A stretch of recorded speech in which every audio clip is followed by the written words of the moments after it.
요한복음 1장 19절부터 28절 찾으셨으면 제가 봉독해 올리겠습니다. 유대인들이 예루살렘에서 제사장들과 레위인들을 요한에게 보내어 내가 누구냐 물을 때에 요한의 증언이 이러하니라.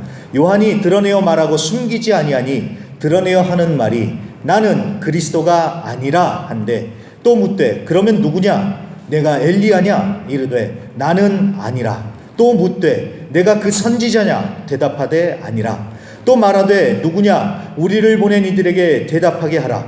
너는 내게 대하여 무엇이라 하느냐? 이르되 나는 선지자 이사야의 말과 같이 주의 길을 곧게 하라고 광야에서 외치는 자의 소리로다 하니라. 그들은 바리새인들이 보낸 자라. 또 물어 이르되 내가 만일 그리스도도 아니요 엘리야도 아니요 그 선지자도 아닐진데 어찌하여 세례를 베푸느냐? 요한이 대답하되 나는 물로 세례를 베풀거니와 너희 가운데 너희가 알지 못하는 한 사람이 섰으니 곧 내 뒤에 오시는 그이라. 나는 그의 신발끈 풀기도 감당하지 못하겠노라 하더라. 이런 요한이 세례 베풀던 곳 요단강 건너편 베다니에서 일어난 일이니라.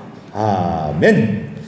자, 요한복음 세 번째 시간입니다. 예수를 증언하는 소리라는 말씀으로, 제목으로 말씀 증거하고 난 뒤에 또 우리 성찬식 거행하도록 하겠습니다.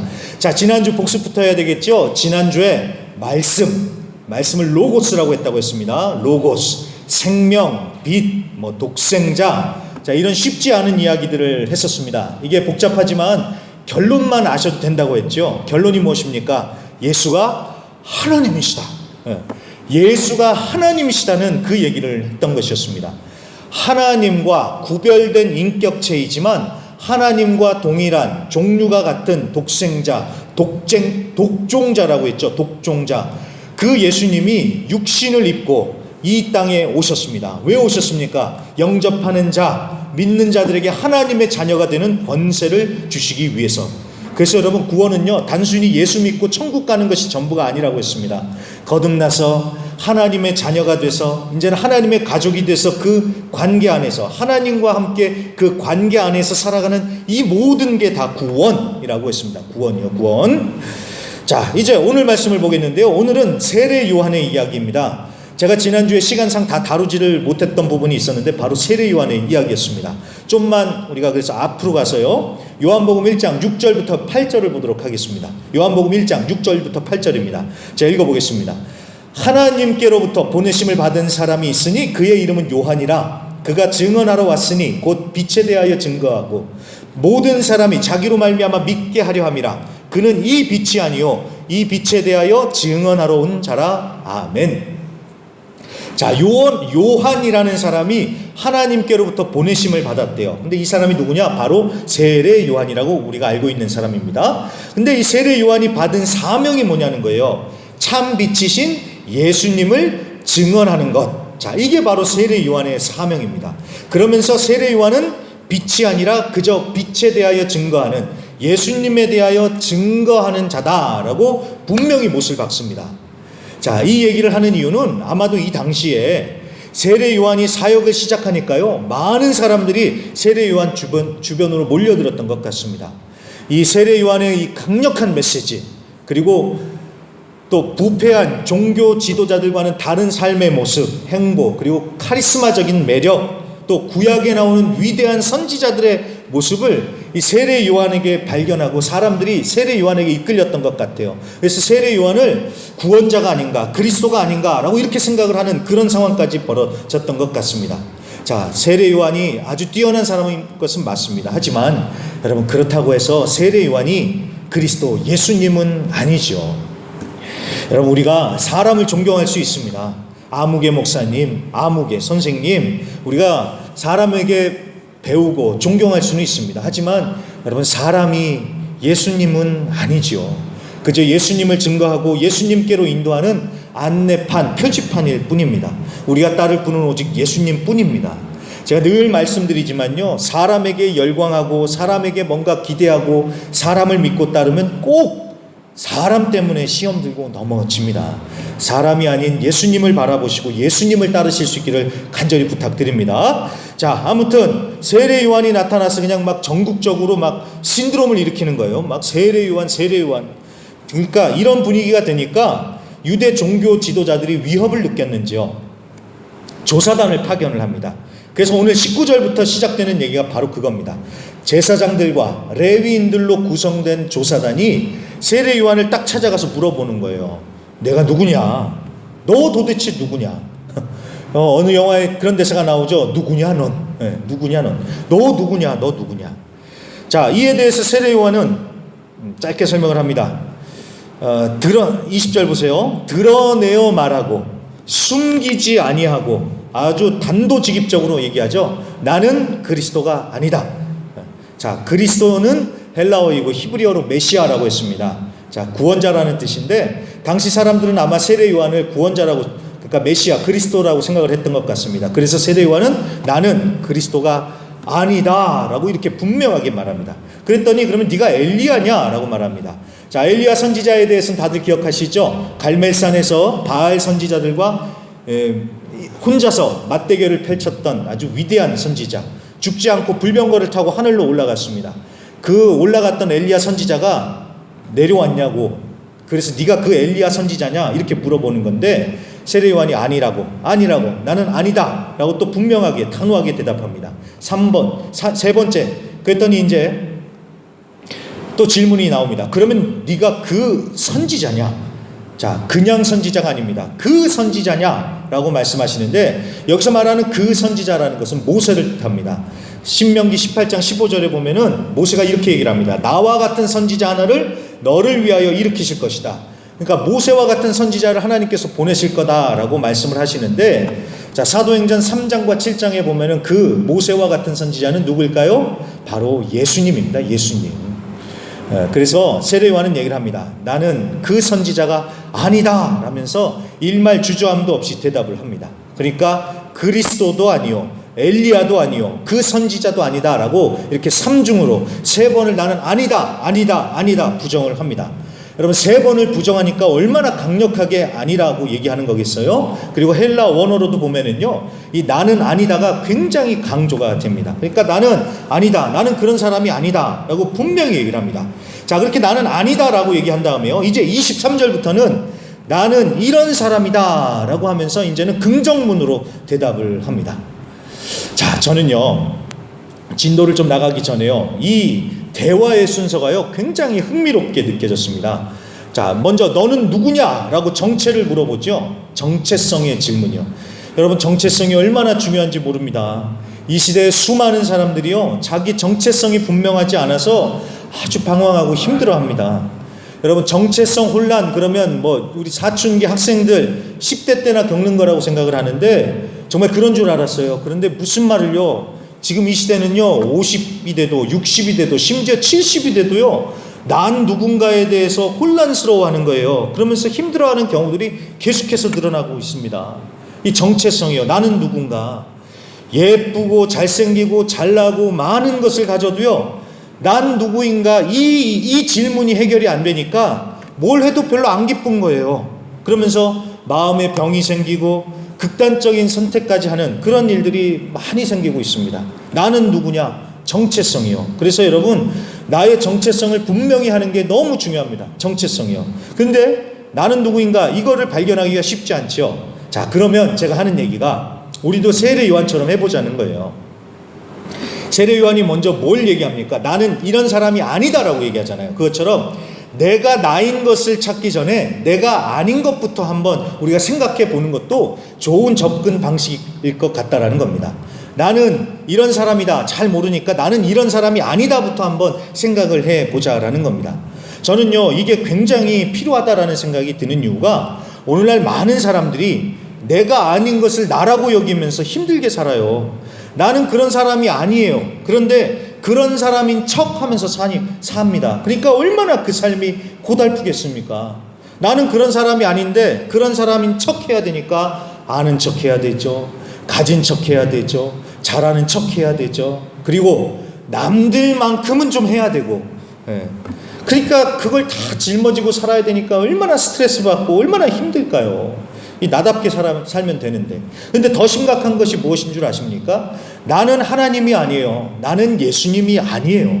그런데 내가 하나님인 척, 예수님처럼 착각하며 살더라는 것입니다. 이건 정말 교만하죠.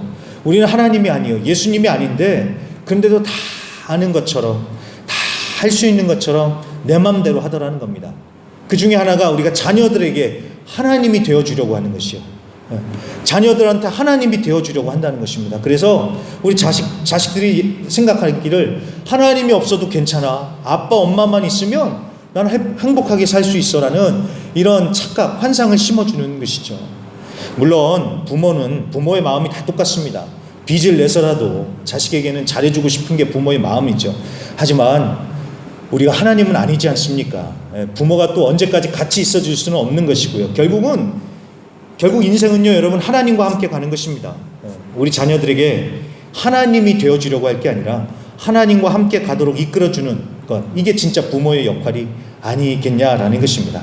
자, 제가 이런 말을 하는 이유는요, 내가 아닌 것을 나라고 생각하면서 자꾸 우리가 고달프게 살 게 아니라 정말 나답게 자유롭게 정말 행복하게 살아보자라는 것입니다. 자, 그렇게 해서 먼저 아닌 것, 나는 이런 사람이 아니다 라고 골라낸 다음에 이제 세례 요한이 23절부터 나는 이런 사람이다 라는 긍정문을 얘기를 합니다. 23절 보세요.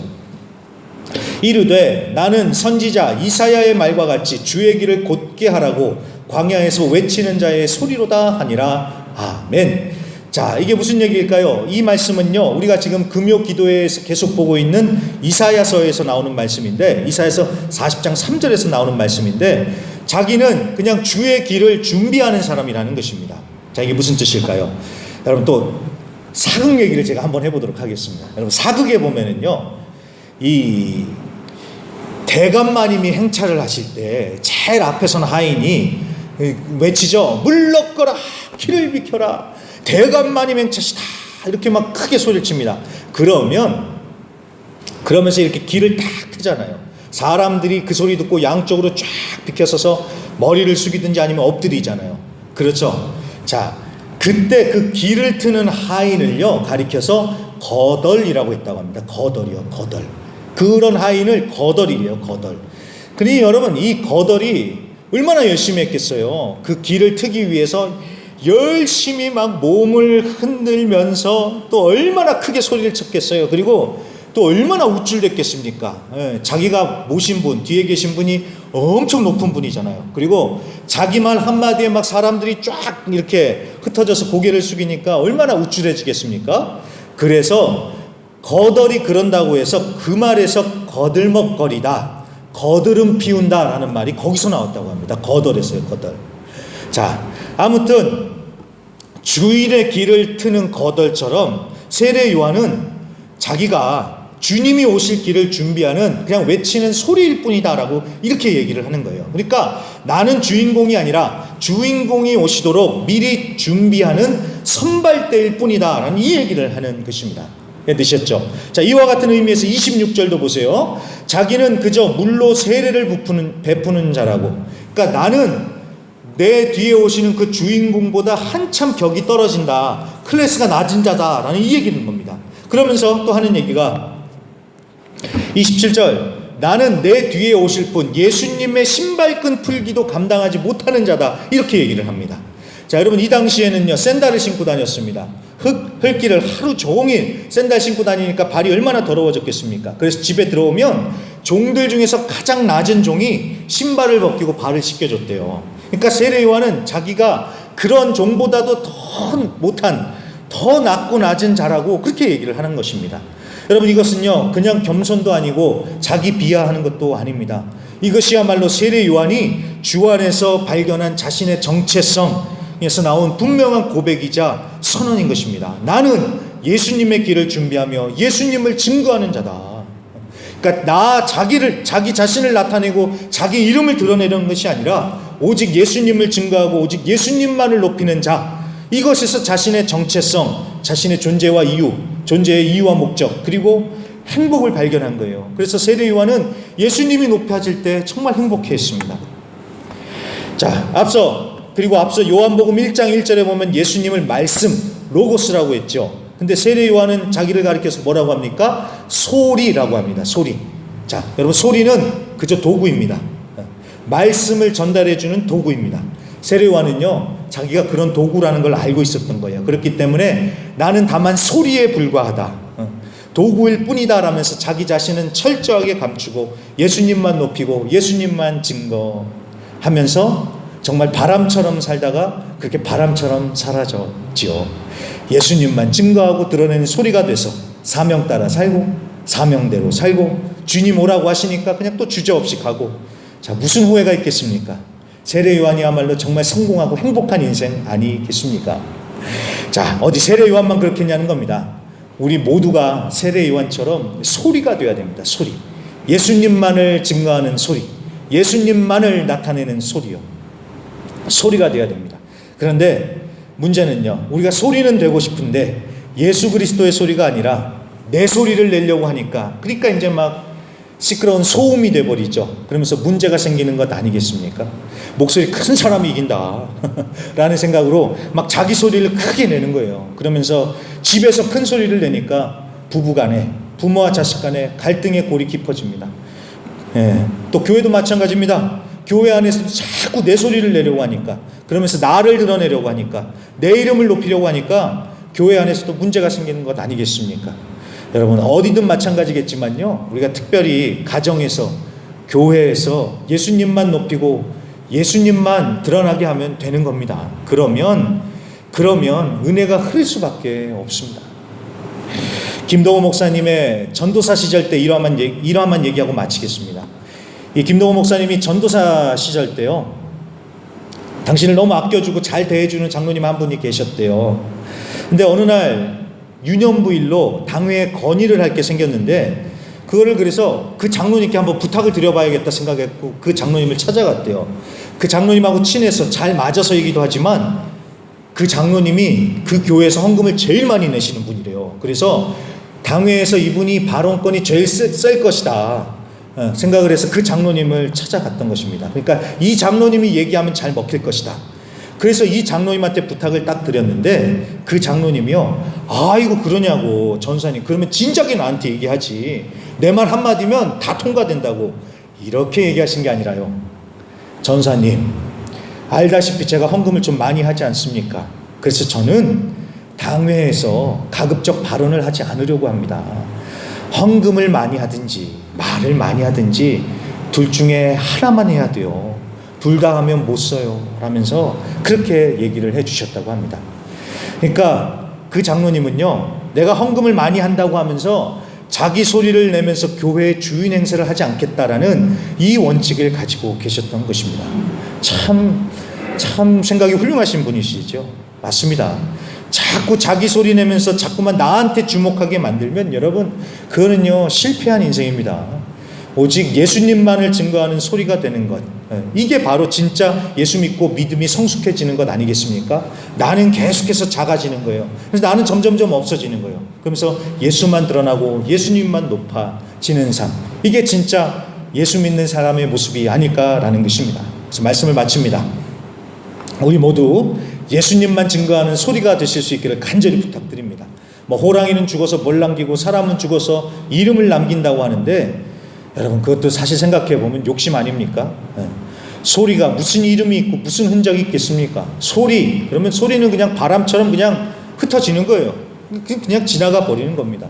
이게 소리 아닙니까? 그래서 오직 예수님만 증거하고 예수님의 은혜만을 남겨놓는 정말 복된 삶이 되시기를 주님의 이름으로 간절히 축복드리고 기도합니다.